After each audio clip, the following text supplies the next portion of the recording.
नमस्कार। आज हम एक दिलचस्प विषय पर बात कर रहे हैं, भारत में हेल्थ और वेलनेस कोचिंग। हमारे पास इस पर कुछ अच्छे लेख हैं, ट्रेनिंग प्रोग्राम्स की डिटेल्स भी हैं और कुछ नोट्स भी। जी। तो आज कोशिश रहेगी कि इस उभरते हुए फील्ड को थोड़ा समझें कि भाई ये है क्या चीज़, कैसे कोई कोच बन सकता है इसमें, और लोगों की मेंटल हेल्थ, उनकी ओवरऑल वेलबींग पर इसका क्या असर पड़ रहा है। हाँ। टाइम्स ऑफ इंडिया का एक आर्टिकल तो इसे पर्सनल ग्रोथ में एक साइलेंट रेवोल्यूशन, एक शांत क्रांति कह रहा है। तो चलिए इसी को खोलते हैं जरा। हाँ, ये वाकई में दिलचस्प है। देखिए, भारत में योग, ध्यान ये सब तो सदियों से हैं। बिल्कुल। लेकिन आज की जो भागदौड़ वाली जिंदगी है ना, उसमें मेंटल वेलनेस, मानसिक शांति एक बहुत बड़ी जरूरत बन गई है। और ऐसा लगता है कि कोचिंग इसी गैप को भर रही है। मतलब हमारी पुरानी समझ और आज की जरूरतों के बीच एक पुल जैसा बना रही है। अच्छा, तो ये सिर्फ किसी से बैठकर बात करना या कोई सलाह देना वैसा नहीं है, उससे कुछ ज्यादा है। नहीं नहीं, बिल्कुल नहीं। ये एक प्रॉपर मतलब एक व्यवस्थित तरीका है बदलाव लाने का। टाइम्स ऑफ इंडिया वाला लेख भी यही कहता है कि इसका फोकस किस पर है, आत्म जागरूकता पर, सार्थक लक्ष्य तय करने पर और मुश्किलों से उबरने की क्षमता, जिसे रिजिलियंस कहते हैं, उसे बनाने पर। तो ये असल में भारत की जो पारंपरिक बुद्धिमत्ता है और जो मॉडर्न साइकोलॉजिकल तरीके हैं, उनका एक अच्छा मिश्रण है।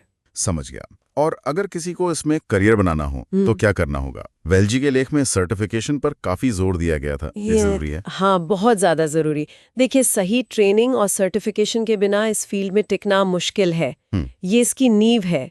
वेलजी ने national board for health and wellness coaching NBHWC का जिक्र किया है। एक इंटरनेशनल बॉडी है। अच्छा। और साथ में health care sector skill council HSSC, जो भारत में हेल्थ सेक्टर की स्किल्स पर काम करती है।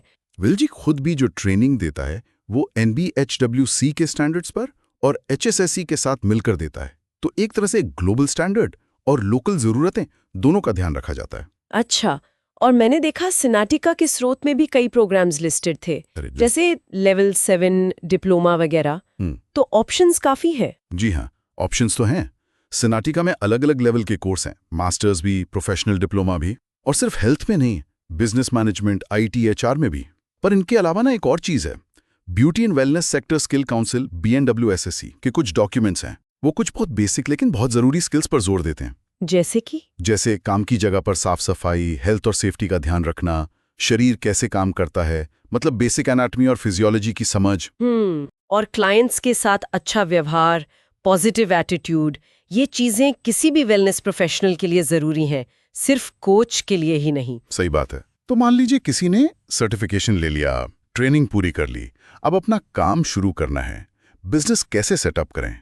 वेलजी ने इस पर कुछ बताया है शायद? हाँ, बिल्कुल। वेलजी ने प्रैक्टिकल स्टेप्स बताए हैं।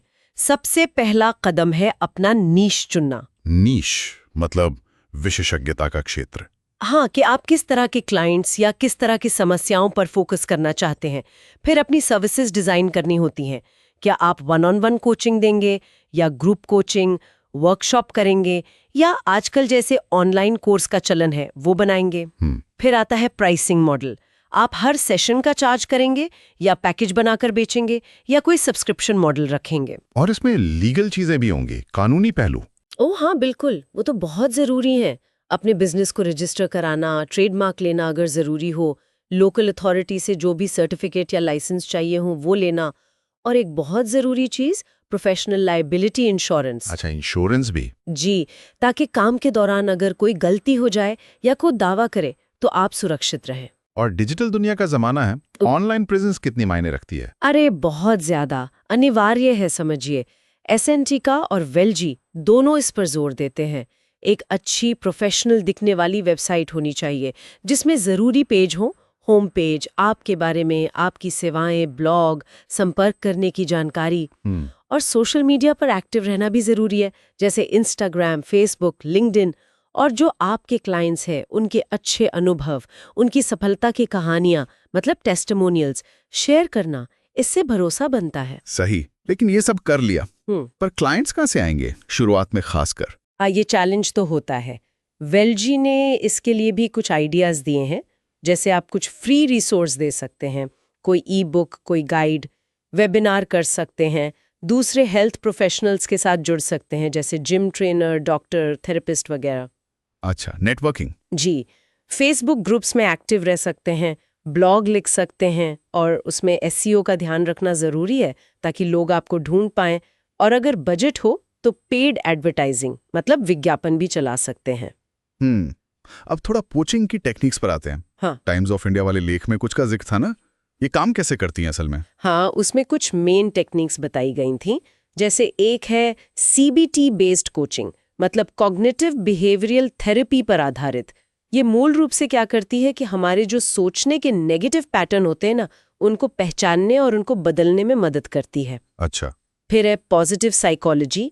ये कमियों पर फोकस करने के बजाय व्यक्ति की जो ताकतें हैं, जो अच्छी बातें हैं, उन पर ध्यान देती है। ओके। और माइंडफुलनेस तकनीकें, मतलब वर्तमान में रहना, ध्यान देना, जिससे चिंता वगैरह कम होती है। तो इसका मतलब ये हुआ कि कोचिंग सिर्फ जो प्रॉब्लम सामने है उसे हल करने के लिए नहीं है, ये ओवरऑल वेलनेस और शायद बीमारियों से बचाव, प्रिवेंशन में भी मदद कर सकती है। बिल्कुल सही पकड़ा आपने, यही बात है।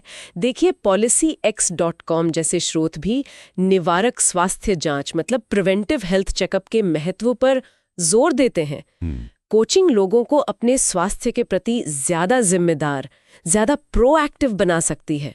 और जैसा टाइम्स ऑफ इंडिया के लेख ने भी इशारा किया, ये पारंपरिक मेंटल हेल्थ ट्रीटमेंट का कोई रिप्लेसमेंट नहीं है, ये उसका पूरक है, सप्लीमेंट है, व्यक्ति को और सशक्त बनाता है। समझ गया। तो संक्षेप में कहें तो भारत में हेल्थ और वेलनेस कोचिंग वाकई एक तेजी से बढ़ता हुआ फील्ड है।